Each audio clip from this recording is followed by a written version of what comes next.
Такого Путин точно не ожидал. Трамп предлагает жахнуть по Москве. Чем ответят в Кремле, прежде чем Америка нанесет удар в самое сердце России? Тишина и выжидание. Сенат ставит на паузу мощный удар по союзникам РФ. Почему? Чего ждут американские политики? Правительство бьет тревогу, опасения стали реальностью. Еще одна страна назвала Россию главной угрозой и по полной готовится к войне в Европе. Демарш против Святого Престола. Тень скандала растет. Это уже не спор. Это начало дипломатической бури. И многое другое. Самые важные и срочные новости, эксклюзивные подробности. Вы смотрите информационный выпуск «Нехта». Оперативно о событиях в России, Беларуси, Украине и мире. Раньше и понятнее других. Все, что нужно знать сегодня. Тихая война Кремля получает ответ. Их раскрыли и больше не получится влиять на процессы в стране незаметно. Европейский Союз одобрил новый пакет санкций против пророссийских политиков, организаций и фирм, действующих в интересах Москвы в Молдове. По данным СМИ, среди них структуры, которые помогали обходить западные ограничения через сотрудничество с российскими госкомпаниями.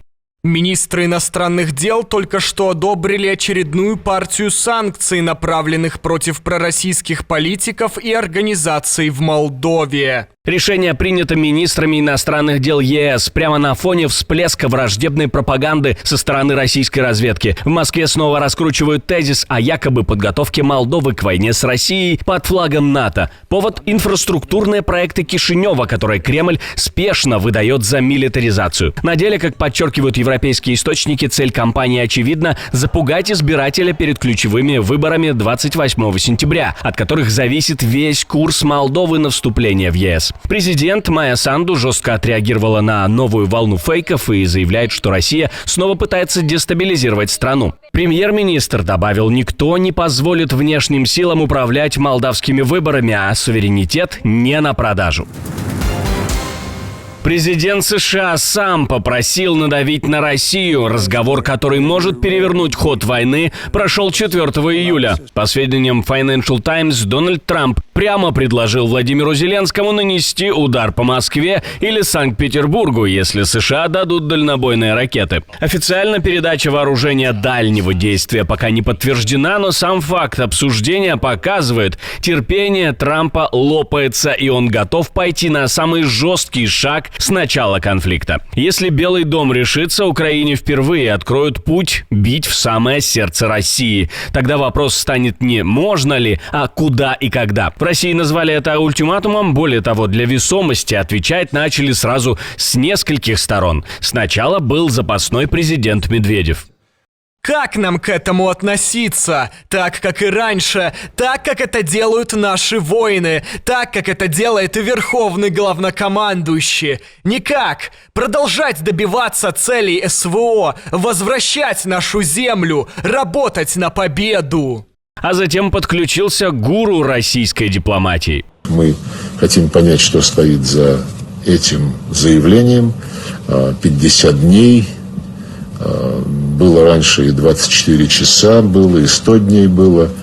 Мы все это проходили и действительно хотим понять, чем движим президент Соединенных Штатов. Ясно, что он находится под огромным, я бы сказал, неприличным давлением Европейского Союза и нынешнего руководства НАТО, которые бесцеремонно поддерживают требования Зеленского продолжать накачивать его современным, в том числе наступательным оружием.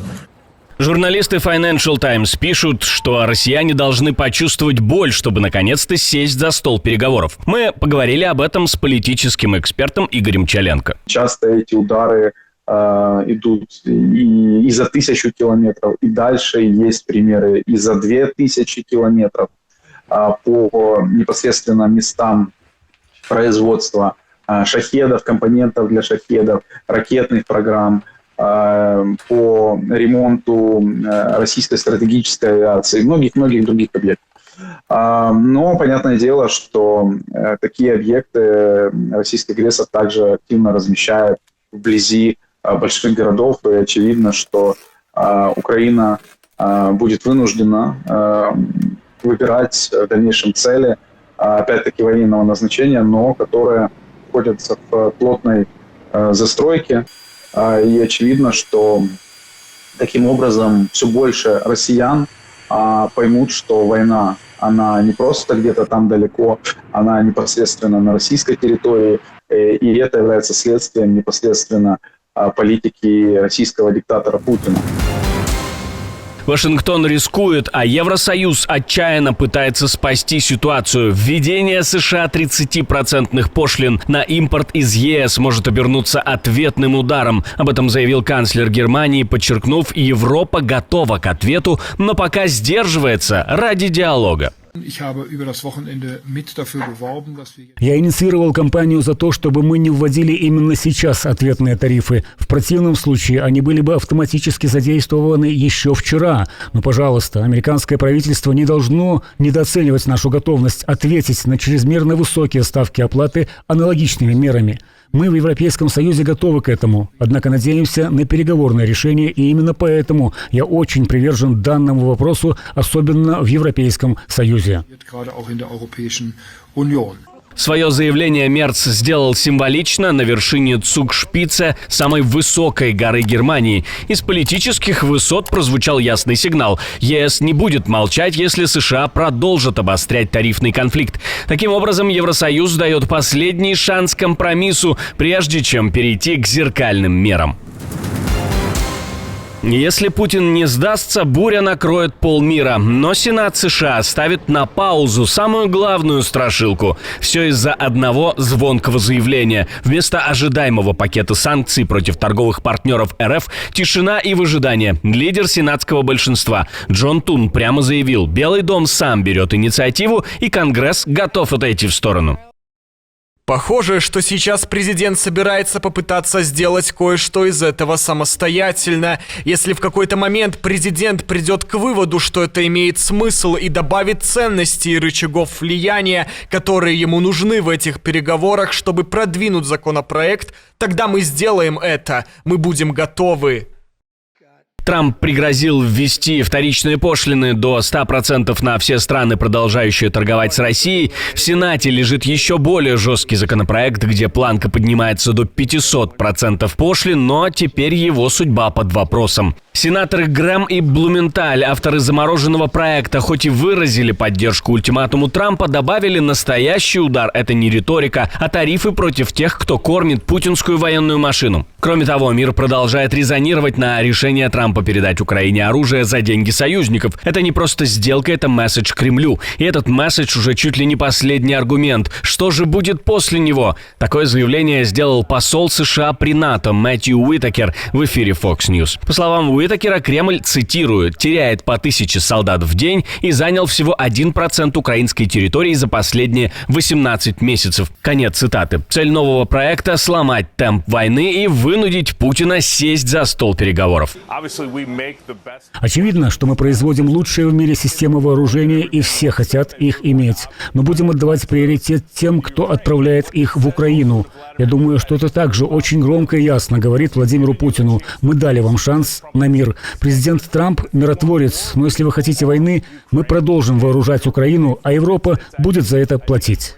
Вишенка на торте – поставки новых комплексов Patriot. Как уточнил Трамп, часть систем отправят в Украину уже в ближайшие дни, а союзники, у которых есть эти системы, получат замену от США.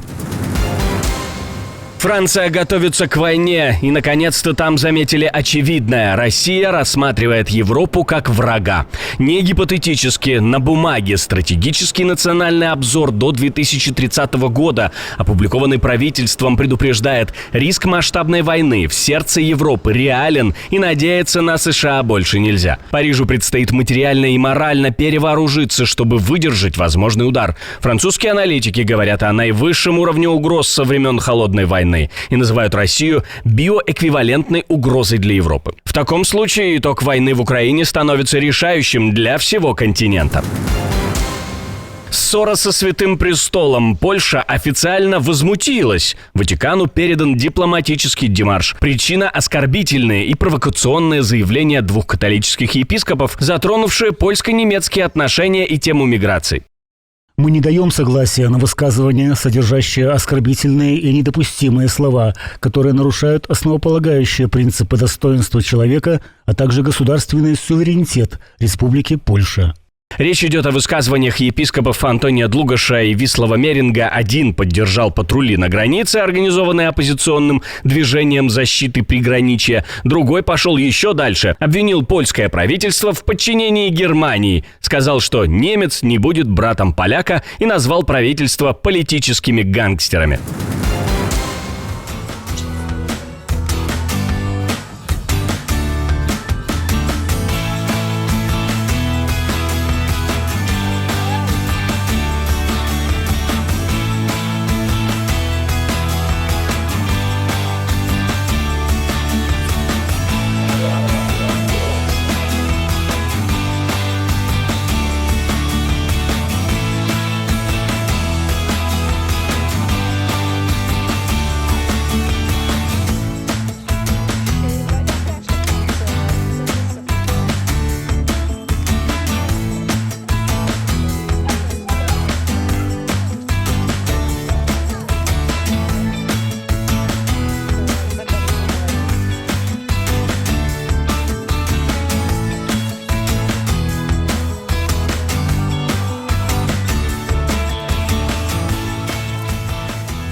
Отдельное спасибо, что досмотрели до конца. Спасибо за ваше доверие. Жду развернутых комментариев, лайков и репостов. Это важно, чтобы нас становилось больше.